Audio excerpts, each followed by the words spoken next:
Hey, what's up? What's up, family and friends of the good world today, man? It's your boy, End of the Game Guy, your new superhero on earth, and I'm back with another segment of Each One Teach One. Um, I'm here to enlighten all my people on what's going on in the city, and we're gonna stay local with this one. But today's topic is, man, we need to take a chill pill. You know what I'm saying? And for those that don't understand what a chill pill is, during my little life, I got involved with the, different drugs going on out here in the community. I'm not saying I'm no square or no stranger to danger, but at some point in my life, I had to wake up to the point where right now I don't even smoke weed. I don't do no extra hardcore drugs, no extracurricular, none of that shit. But today's topic is, for the last 2 weeks in the city of Toledo, all I've been seeing was on Facebook, Instagram, TikTok. Oh man, this one fucked the city up. Oh, he died too soon. Or the little things you see come across your local social media sites. And truth be told, when you ask, I monitor the questions people ask how he died. Nobody really never say how that person died. I'm not saying this is for all cases, and my personal disclaimer that this is not based on actual facts. It's not based on Google. This is just my personal opinion on the issue. And under the United States Constitution, freedom of speech, I got the right to voice my opinion on the issue. But it's been a lot of, at least legally, in the newspaper in Toledo, Ohio, in the last month, it's been 4 overdoses, accidental overdoses in the city. And that's just in the black community. We're not including the other, races or anything. I just only concentrate what's going on in the black community. And in my Each One Teach One segments, I try to enlighten on y'all to what's going on. Now, when you mix perks with liquor, and then some are taking Viagra, some of them are taking X pills, some of them are taking heroin, some of them are sniffing cocaine, and then you mix that with the liquor, then you smoking Black and Miles. It's what you call a deadly cocktail. Now, you don't see it on Facebook because don't nobody really be knowing how most of these people be dying in the city. But if you look in the back of the Toledo Blade, it's called the toxicology reports and the coroner's ruling. And with the coroner's ruling, it actually states how the person died: accidental overdose, suicide, blase to the skip. But me, I have another theory on things, and a lot of people just, taking drugs to escape the mayhem that's going on in their everyday lives. You know what I'm saying? I was a victim of hardcore drugs at one point in my life where it robbed me of my dignity, it robbed me of my self-esteem, it robbed you of a lot of things, and some of us become kind of like buried into the drugs where this is our only escape. And if it ain't drugs, it's the liquor. And if it ain't liquor, it's something else. We all got a vice, so I'm not here to talk down on nobody. But young people, man, drugs ain't everything. You know what I'm saying? And I understand it's a good feeling, but it's also a mind-altering substance at that. And my personal theory that they got dope out here at an all-time high. It's $450 a zip, $600 a zip. And we're not blaming them, but they want to keep us doped up. You know what I'm saying? They want to keep us off our rocker. They want to keep us unfocused on what's really going on out here in the real world. Now, in my personal opinion, I think out of every 1,000 pills that's being printed legally or prescribed legally, one of them in there is a straight killer. You know what I'm saying? But you don't know when it's that killer, and it probably circulates in Toledo, Ohio, probably every 3 to 4 months. But have y'all noticed on Facebook for the last 30, 45 days, that's all you've been seeing is, oh, rest in peace, man, he died in his sleep. And like I say, when you ask them on Facebook, nobody really respond on how that person did.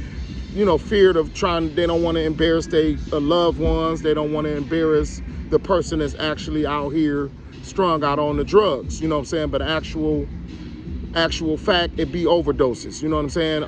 The news don't publicize this because I don't understand. They explain why a nigga doing crime. They explain when a motherfucker got killed, shot by a violent death, but you won't explain it on the news as to it's a deadly strain of heroin in the city, or it's a deadly strain of fentanyl in the city.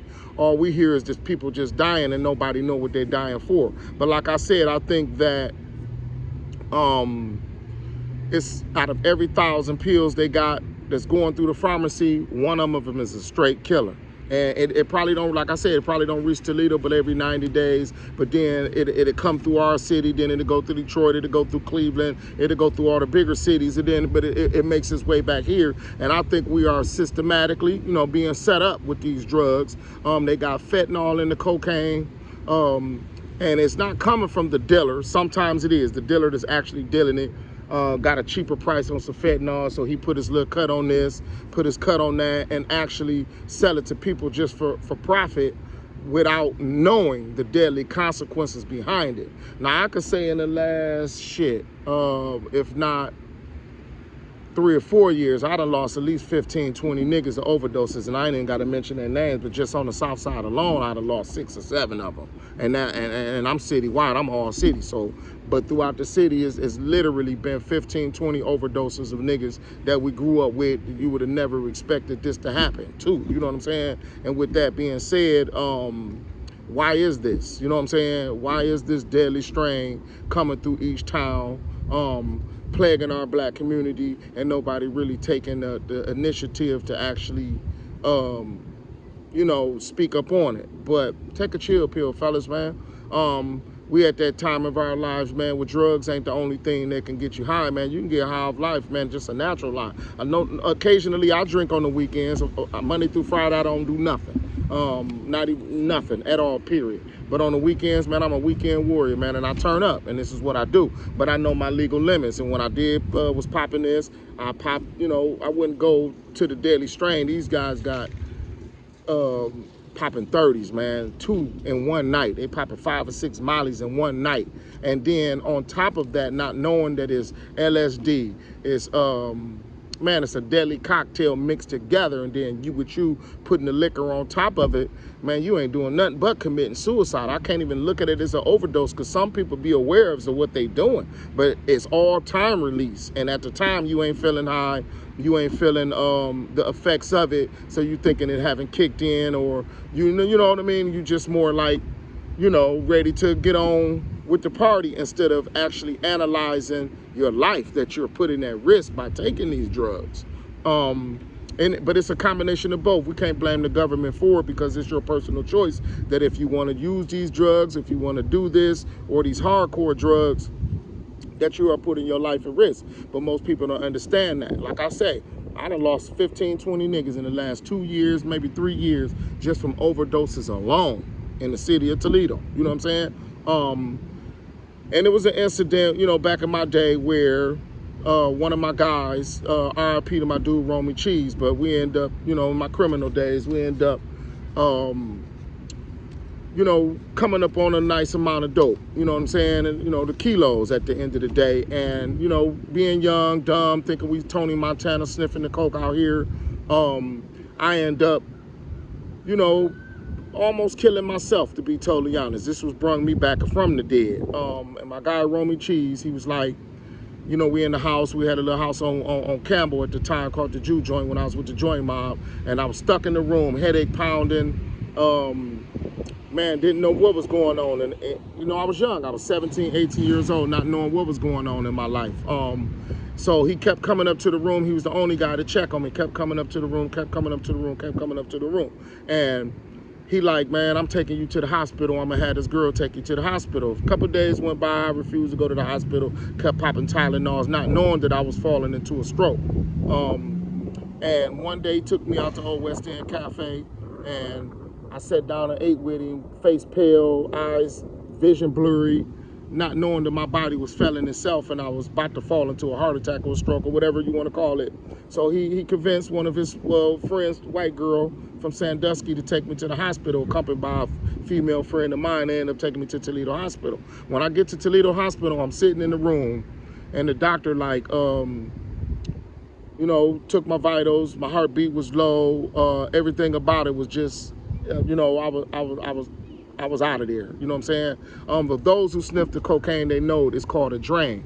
If the doctor said if I would have had, my body was so dehydrated, I couldn't even produce snot or produce spit in my mouth to have a drain in order to swallow this down and what was in my nasal system. So they put the IVs through me, rushed me to the emergency situation, and ended up putting this tube up my nose.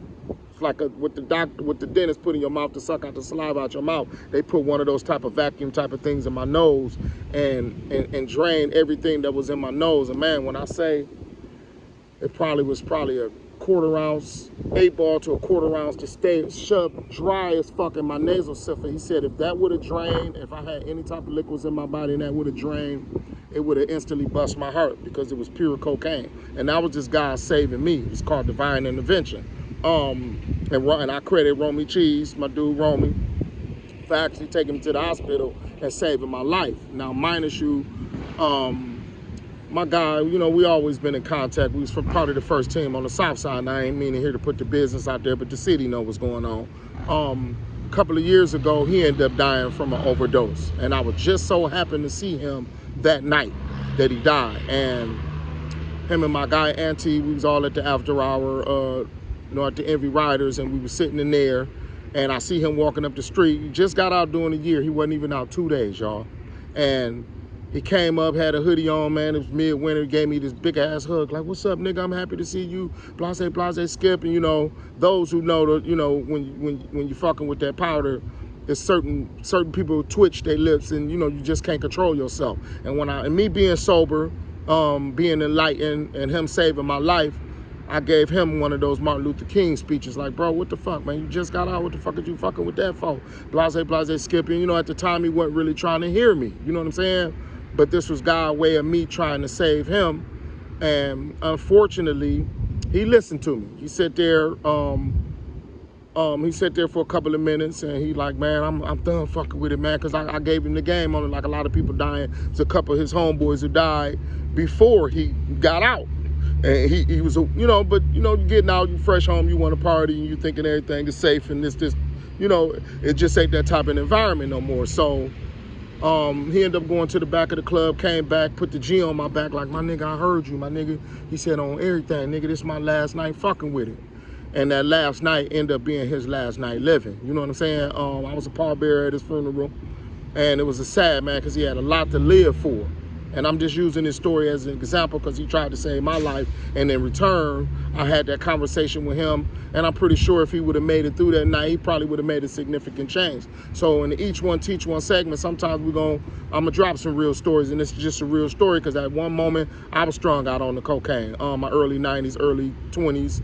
And, you know, just being in you know, product of the environment. All my homies was doing it. Everybody surrounding me was doing it. So it's no stranger. You know, I'm no stranger, and I'm not scared to tell my tales.